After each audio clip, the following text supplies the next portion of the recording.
El eterno Dios, el Padre, envió a su Hijo Jesucristo. Su Hijo Jesucristo, Él es el camino, es la verdad, es la vida, es la luz. Y Él es la gracia, esa gracia que necesitamos, a Jesucristo. Están cordialmente invitados a este programa, La Palabra de su Gracia, juntamente con el pastor Juan Cano.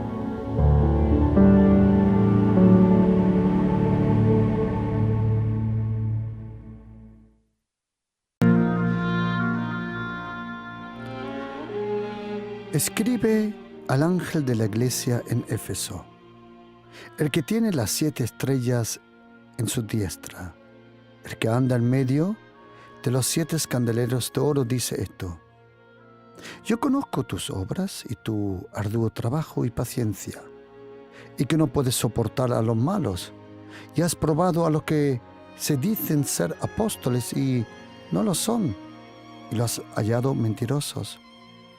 Y has sufrido y has tenido paciencia y has trabajado arduamente por amor de mi nombre y no has desmayado. Pero tengo contra ti que has dejado tu primer amor. Recuerda, por tanto, de dónde has caído y arrepiéntete y haz las primeras obras. Pues si no, vendré pronto a ti y quitaré tu candelero de su lugar si no te hubieres arrepentido. Pero tienes esto que aborreces, las obras de los nicolaitas, las cuales yo también aborrezco. El que tiene oído, oiga lo que el Espíritu dice a las iglesias. Al que venciere, le daré de comer del árbol de la vida, el cual está en medio del paraíso.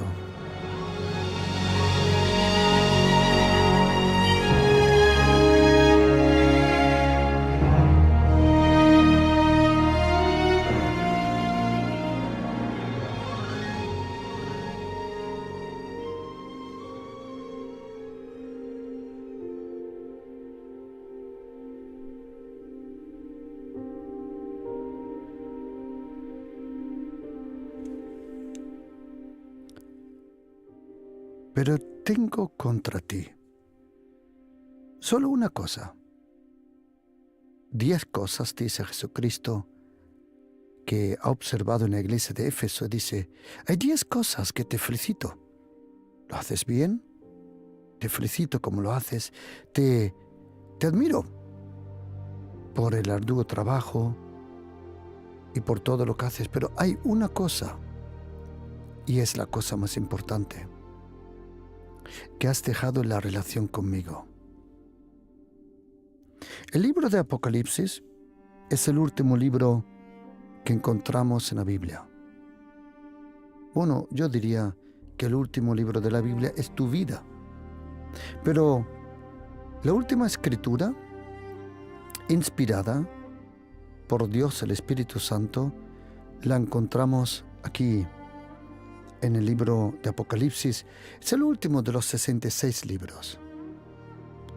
El libro de Apocalipsis, según el texto que tú cojas básico en griego, hay diferentes textos básicos: el texto recepto, el Nestle Aland, como le llaman, luego es el Codex Vaticanicus, que no llega hasta el Apocalipsis, sino solo hasta Hebreos 7, el Codex Alexandrinos, el Codex Betsae, y hay otros muchos más Codex Sinaiticus. Pero la base del texto griego del libro de Apocalipsis contiene aproximadamente 404 versículos. Es interesante que de estos 404 versículos, 274 son directamente citas del Antiguo Testamento. El libro de Daniel, el libro de Malaquías, Zacarías, Ageo, Ezequiel, el libro de Jeremías, todos proféticos, pero el libro que va más mano en mano con el libro de Apocalipsis, probablemente es el libro del profeta Daniel. Es interesante que el profeta Daniel no es tan aceptado como profeta entre los judíos ortodoxos hoy en día. La razón es porque Daniel, el libro de Daniel, contiene el pasaje más largo en arameo del Antiguo Testamento. El Antiguo Testamento, los primeros 39 libros de la Biblia, le llamamos nosotros el Antiguo Testamento. Esos 39 libros del Antiguo Testamento, el 98% está escrito en hebreo, el 2% está escrito en arameo. Y justo ese pasaje de Daniel 2, versículo 4 hasta Daniel 7, versículo 28, está escrito en arameo. Por eso hoy en día muchos de los judíos ortodoxos no aceptan a Daniel como profeta porque no profetizó, no escribió sus mensajes solamente en hebreo. Pero Jesucristo sí dijo que Daniel era un profeta. Daniel es en el Antiguo Testamento y también para el Nuevo Testamento el que más revelación tuvo del reino de los cielos. Ese reino que fue prometido en Daniel 2:44, ese reino que fue entregado al Hijo del Hombre en Daniel 7, 13, 14, ese reino que fue entregado a los santos del Altísimo en Daniel 7, 18, ese reino que tuvo guerra contra los poderes diabólicos, Daniel 7, 21, 22, ese reino que destruyó el poder de Satanás, Daniel 7, 26, y luego termina con este versículo en versículo 27, y que el reino y el dominio y la majestad de los reinos debajo de todo el cielo se ha dado al pueblo de los santos del Altísimo, cuyo reino es reino eterno, y todo dominio le tiene que servir y obedecer.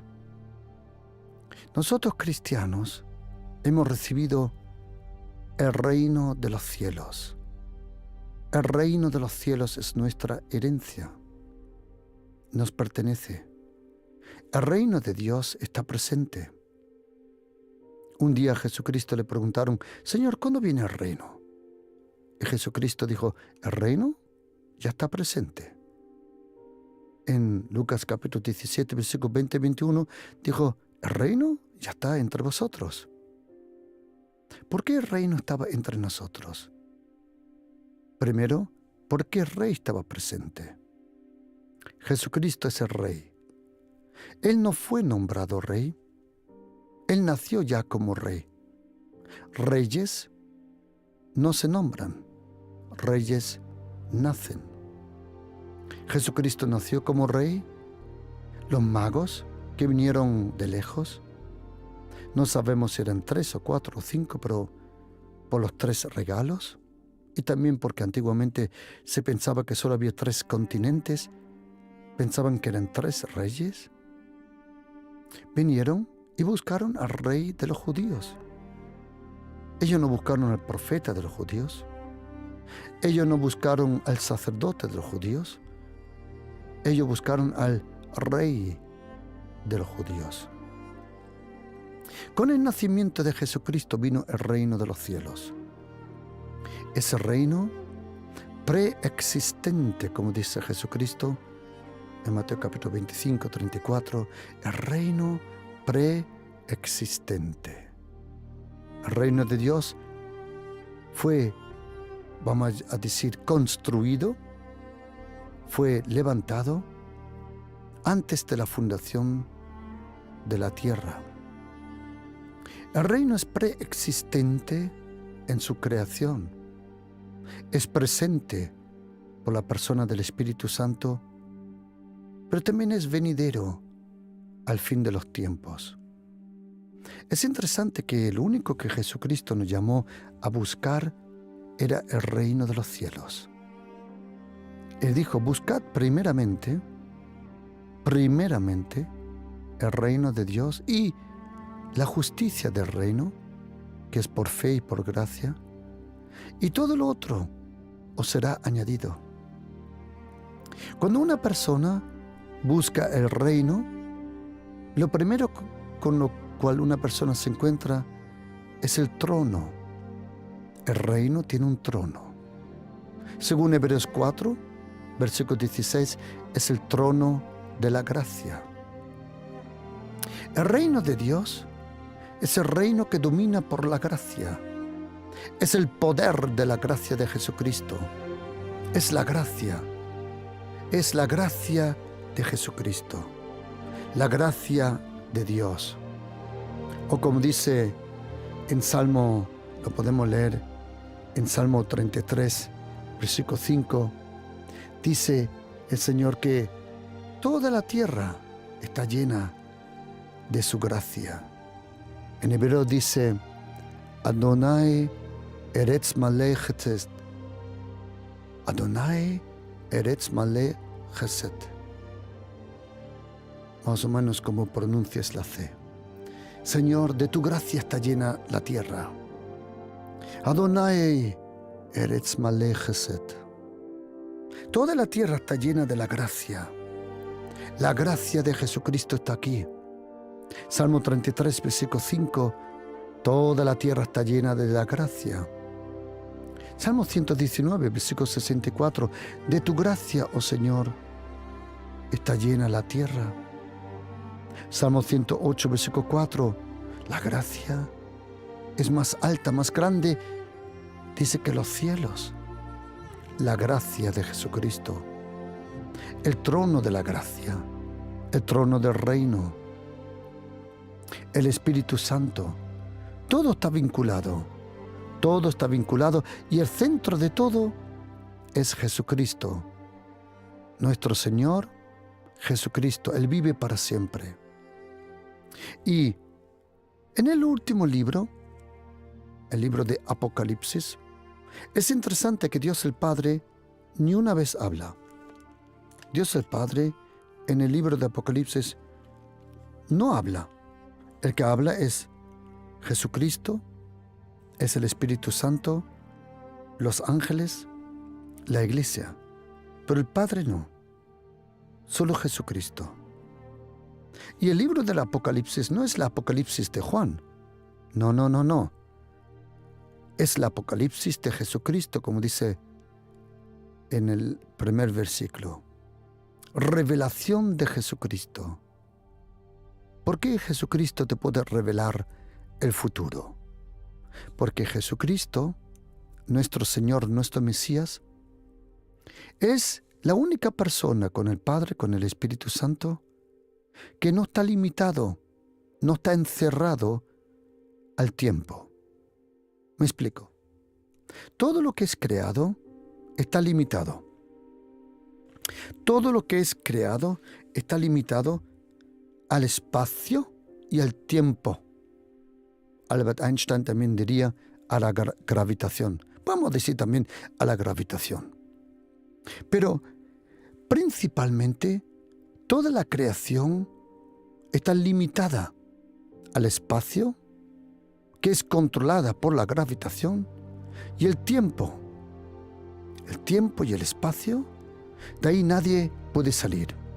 Todo lo que es creado, el micro, el macrocosmos, las células, los planetas, incluso los agujeros negros. El otro día le dije a mi esposa que se había visto mis calcetines con los agujeros negros. Y ella me dijo, ¿qué agujeros negros? Digo, son esos que se tragan todo y no sale nada más. Y toda la creación está limitado a toda gravitación, al tiempo, al espacio. Sea Satanás, los ángeles, los demonios, todo el tiempo, todo el micro y el macrocosmos, todo está concentrado y está todo limitado al tiempo y espacio. Solo hay una persona que puede moverse en el ayer, en el hoy y en el mañana. Para una persona, hay una persona para la cual no existe el mañana. Hay una persona que conoce el hoy continuo o el ayer continuo.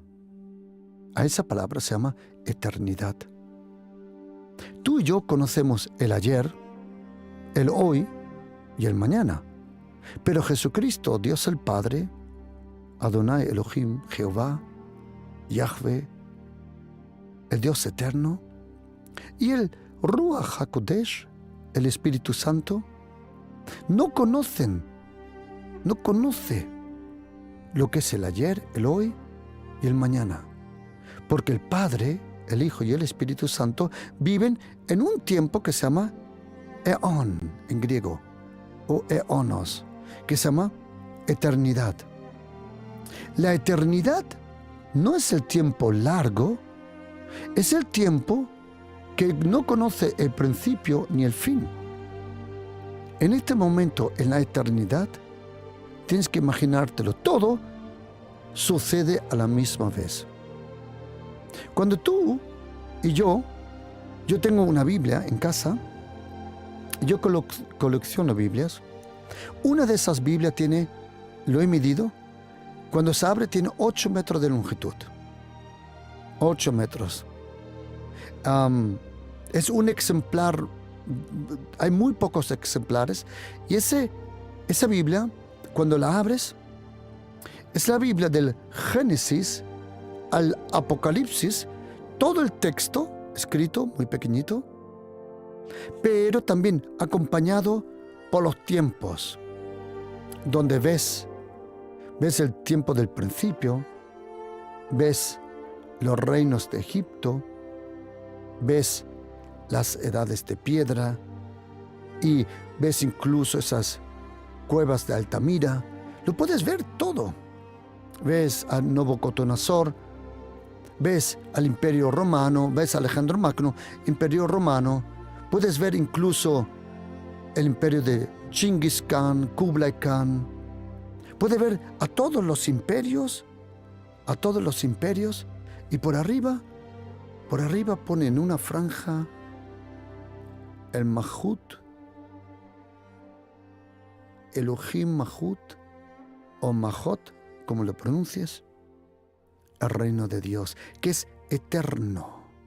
Todos los otros reinos tenían un principio y tenían un final.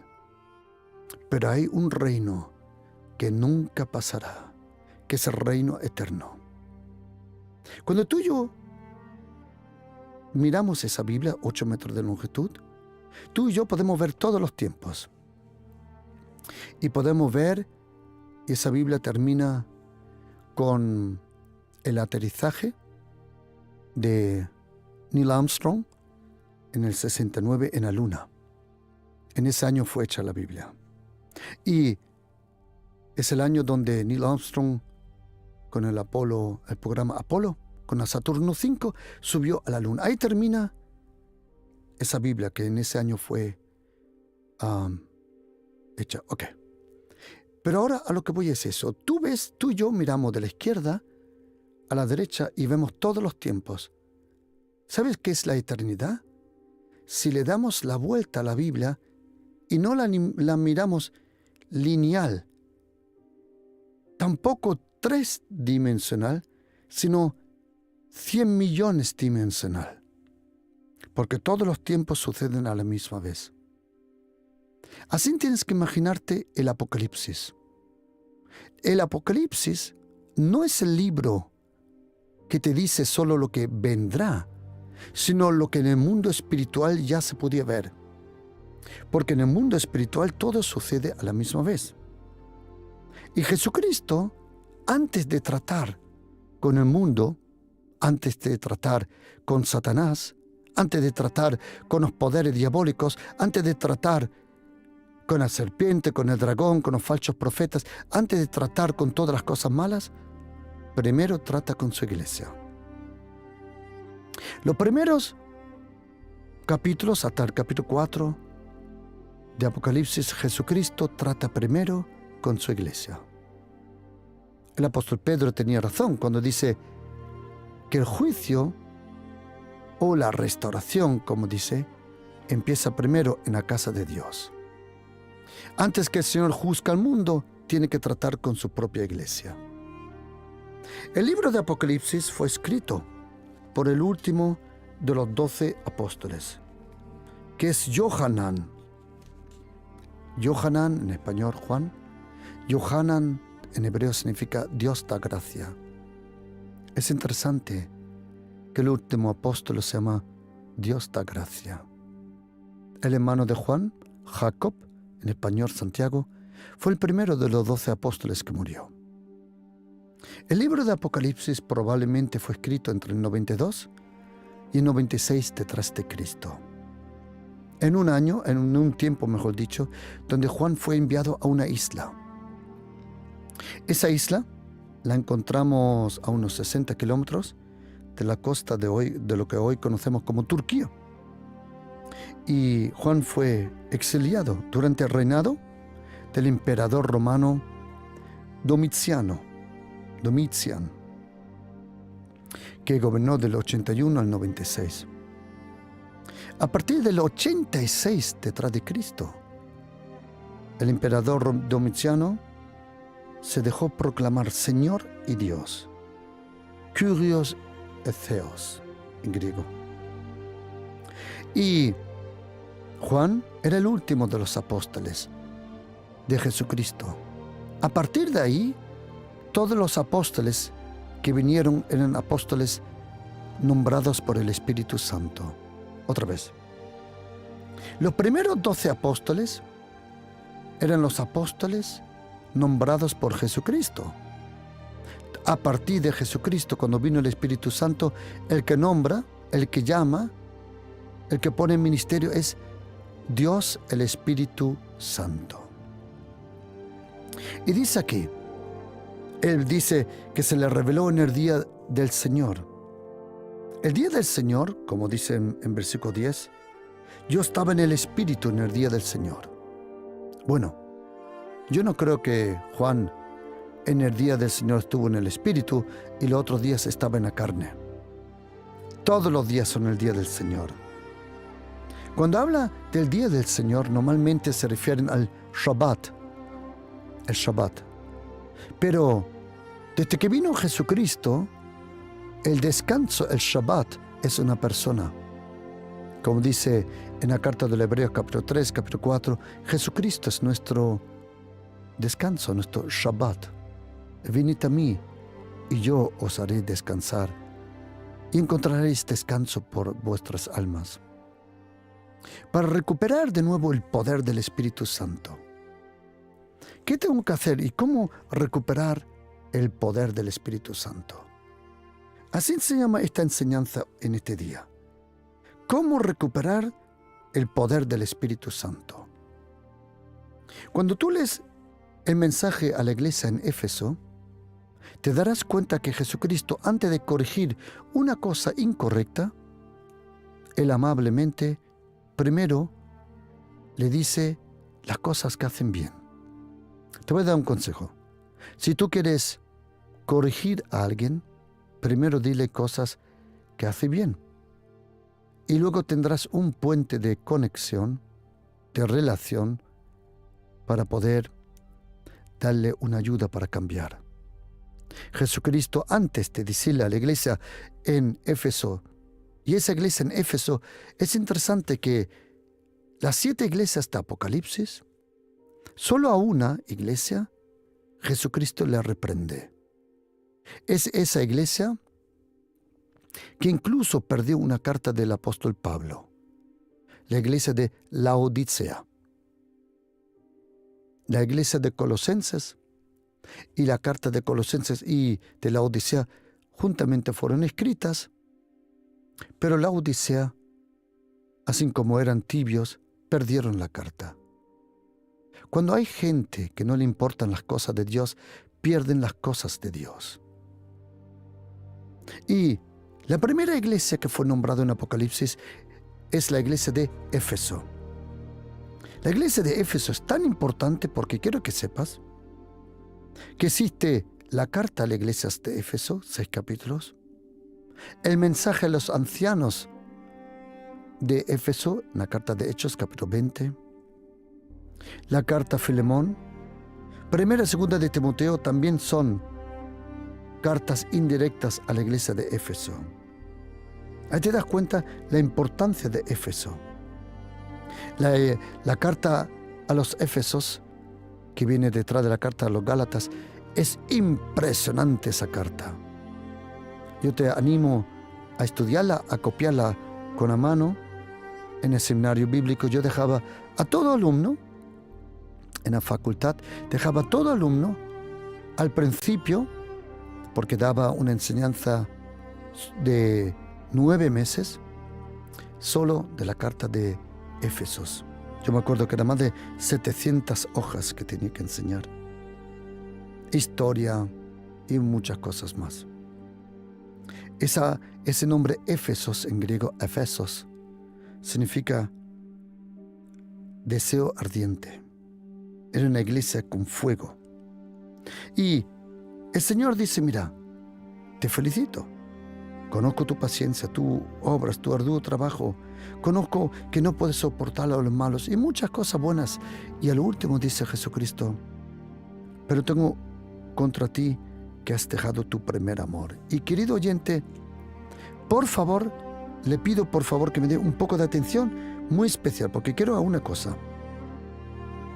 Cuando dice Jesucristo, has dejado tu primer amor, siempre nosotros lo interpretamos al amor que nosotros tenemos al Señor.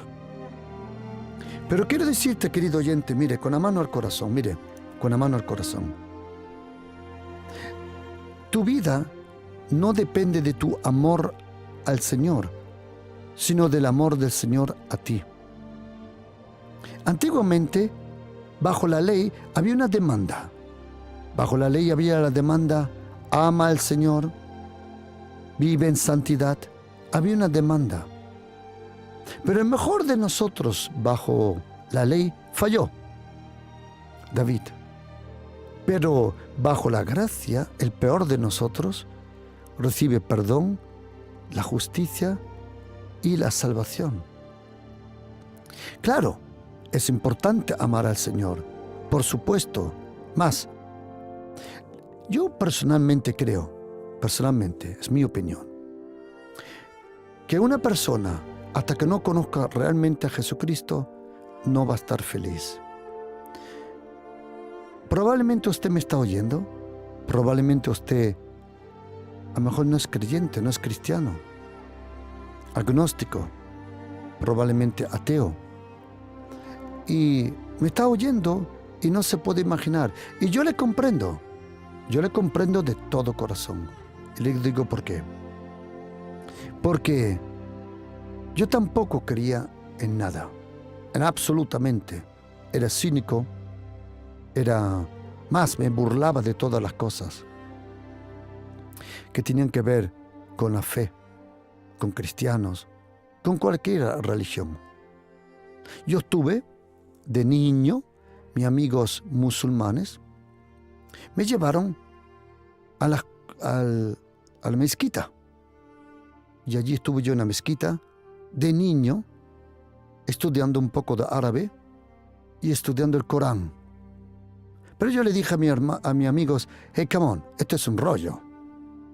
Luego me querían, los otros amigos portugueses e italianos, me querían involucrar como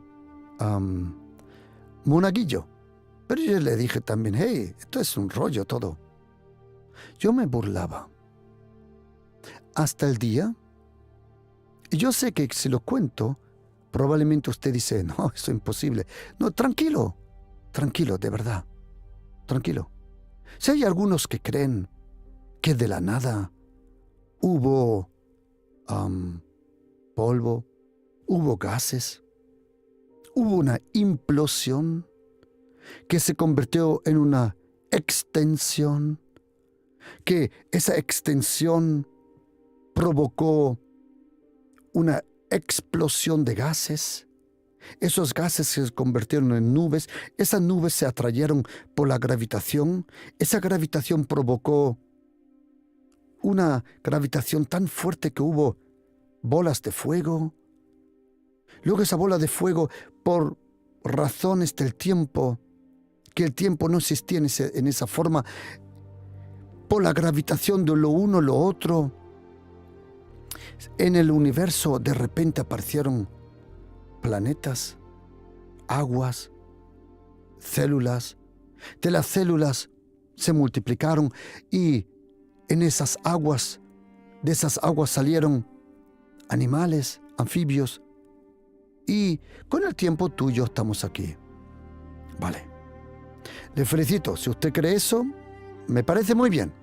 Absoluto. Absoluto. Si usted cree eso, fantástico. Pero para mí, yo creo que necesitas más fe para creer en la evolución que en la creación.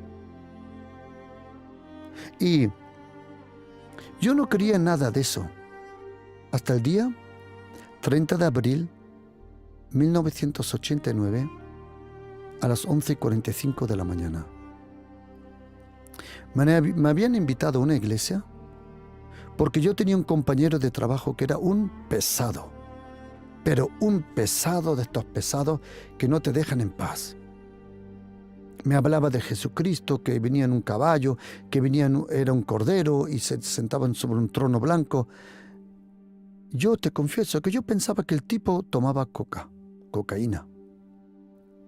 Me invitó a la iglesia y sorprendentemente tuve un encuentro con Jesucristo, el Hijo de Dios. Alguno me dirá, ¿usted me va a contar que tuvo un encuentro con Jesucristo? Si tú crees en el mono, tú tranquilo, relájate. Así fue. Yes. Jesucristo, el Hijo de Dios. Jesucristo personalmente. Jesucristo en persona. Jesucristo, el Hijo de Dios. Se me apareció. Yo sé que tú a lo mejor no te lo puedes imaginar, pero tranquilo, yo te comprendo. Yo tampoco esperaba eso. Y en un milisegundo, él se me acercó. Y en un milisegundo todo cambió. No lo puedo explicar. Yo no sabía lo que venía. De repente había en mí un hambre profundo de conocer a Dios. En 3 meses no sé cuántas veces leí la Biblia. La leía 11 horas por día, 7 horas por día, tanto que se me cansaban los ojos. ¿Sabe lo que me di cuenta? Que todo lo que yo no conseguía por mis propias fuerzas, Dios el Padre me lo regalaba por la gracia de su Hijo Jesucristo. Y me di cuenta que Dios el Padre nunca esperaba de mí que yo me convirtiera en un judío, cumpliendo la ley de Moisés, porque me di cuenta que no lo iba a conseguir, ni era imposible conseguirlo. Y me di cuenta que la única forma, la única vida a la cual yo fui llamado fue la vida bajo la gracia de Jesucristo. Pero me di otra cosa cuenta. Yo me acuerdo de un señor mayor. Cuando yo me convertí, me vino y me dijo, joven, ese fuego que tú tienes algún día pasará. Y a mí me asustó. Y dije, ¿cómo va a pasar? Si es Dios el que encendió este fuego. ¿Y sabe lo que me di cuenta? Que es verdad, que hay algunos cristianos que pierden su primer amor. ¿Qué es el primer amor? No es tanto el amor que tú tienes al Señor, sino es el amor que tú recibes del Señor. Porque tú y yo no somos la fuente del amor. Dios es amor Jesucristo es amor, el Espíritu Santo es amor, y dejar el primer amor es desconectarte de la fuente del amor. Y Jesucristo le dice a la iglesia en Éfeso, le dice: yo conozco tus obras. Y luego dice: pero recuerda que has dejado tu primer amor. Y dice: recuerda de dónde has caído. ¿Sabes qué? De la ley nadie puede caer. De lo único que uno puede caer es de la gracia. Según Gálatas 5, versículo 4, ¿cómo puede caer uno de la gracia? De la gracia uno no cae por un pecado individual. A lo contrario, el apóstol Pablo dice en Romanos 5, versículo 20, que la gracia desarrolla su poder en el momento más oscuro de tu vida. En segunda carta de Corintios, capítulo 12, versículo 9, semejante cosa dice, que en el momento más débil de tu vida, la gracia desarrolla el poder más poderoso de tu vida. Queridos, la gracia de Jesucristo es impresionante. Si tú eres cristiano, tú no vives bajo la ley de Moisés. Y también ten cuidado que no te metan bajo la ley legalista que algunos inventan por aquí o por allá. ¿Cómo te das cuenta que vives bajo la ley? Tú vives bajo la ley cuando estás cansado del camino, no inspirado del camino. Cuando tú piensas que tienes que trabajar para hacer las cosas de Dios. ¿Qué es la gracia de Jesucristo? La gracia es que Dios el Padre, todo lo que tú no lo consigues por tu propia fuerza, Él te lo regala. La gracia es Dios el Padre te regala todo lo que necesitas.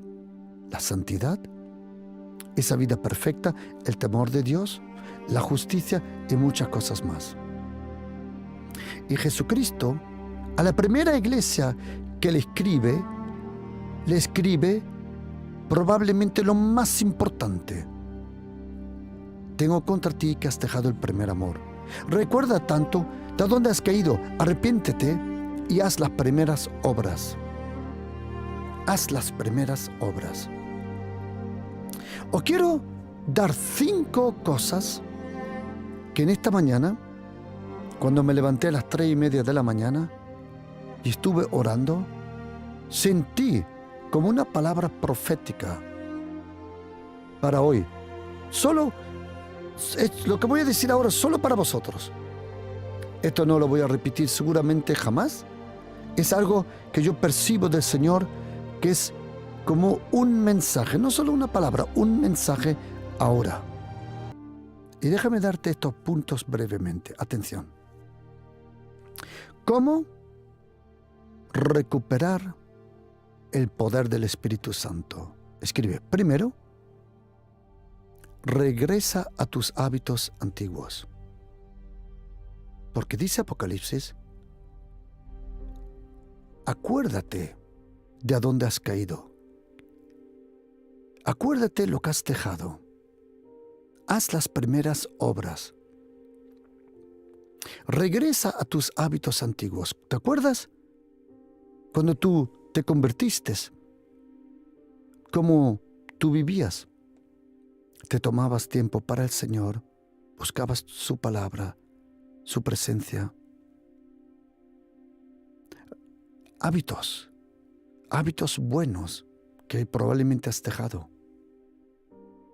Primer punto para recuperar el poder del Espíritu Santo: regresa a tus hábitos de leer la Biblia, ir a la iglesia, a tus hábitos antiguos en el Señor.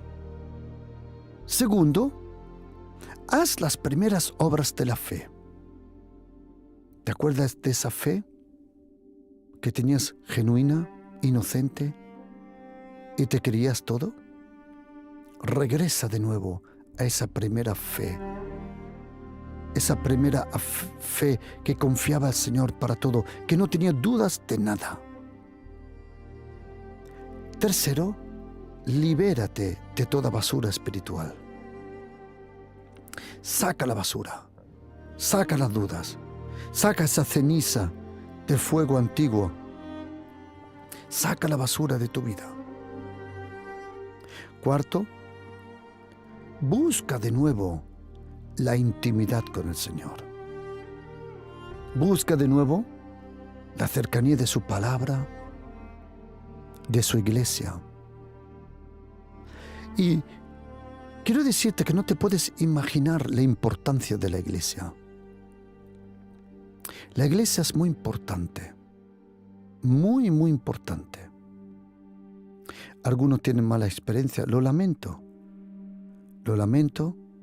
que has tenido mala experiencia, pero no la has tenido con la iglesia, la has tenido con personas que van a la iglesia.